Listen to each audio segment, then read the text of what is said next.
people. Today what we're going over is the 5 crucial things I wish I knew before I started weight training and going to the gym. Number 1, I'm gonna say, was too many isolation movements, not enough compounds, or I should say nowhere near enough compounds. Because literally when you start the gym, especially when you're younger, you go to the gym, you do bicep curls, you do push downs, you tend to just do all the kind of show muscles, you know what I mean, all the muscles you're gonna see straight away.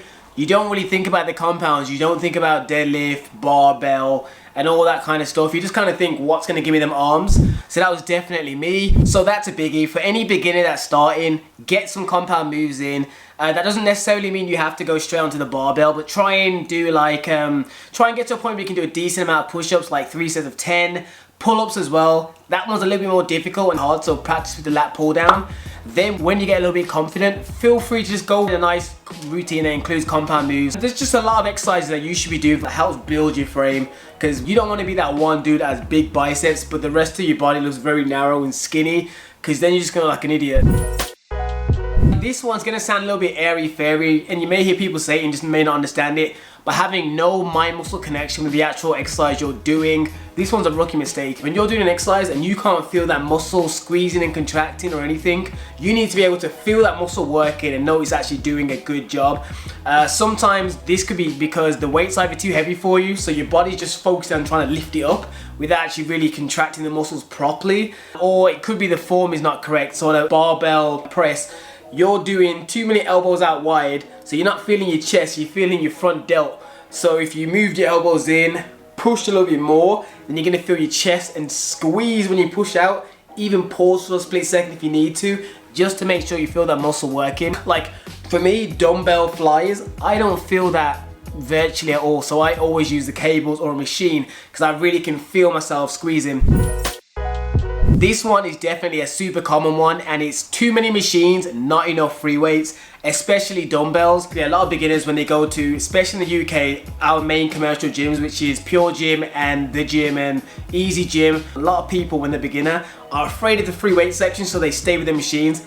The machines aren't that great, in honesty, like period, in comparison to free weights. Like machines have their jobs, they allow you to kind of take out the stabilization and just squeeze in the muscles sometimes. But if you want to build a really good foundation, a really good physique, you need to be lifting some dumbbells.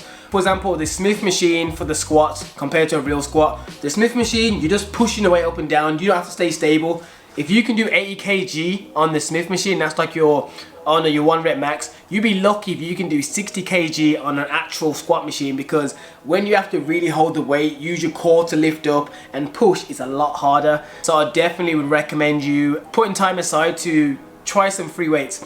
And the reason why I specified dumbbells earlier is because in the example of, say, the barbell bench press, a lot of people, they'll only do that, but the problem is that everyone has a dominant side. So if you only do barbell work, what's gonna happen is when you're doing your lifts, that dominant side is always going to have a slight advantage, and it's going to slowly build imbalances in your physique, because your dominant side is going to always do the extra bit of the load, especially when it gets them last final reps. So it's much better if you can try and mix in dumbbells here and there, because it's isolated, which means you know when the left arm's giving in quicker. If you're doing dumbbell press and that left arm just isn't keeping up with the right, now you know you've got a strength imbalance. Another crucial one, basically all of them are crucial, so I don't keep saying that damn word, is more doesn't necessarily mean better. A lot of people think that the more you, especially beginners, the more you go to the gym, the faster you're gonna get them gains in. So a beginner's gonna go to the gym damn near 7 times a week for like 2-3 hours, thinking that's gonna make them do better than, for example, their friend that's also a beginner that trains 4 days a week or 3 days a week. That's not necessarily true, especially when you're a beginner, because you're more prone to be able to build muscle anyway.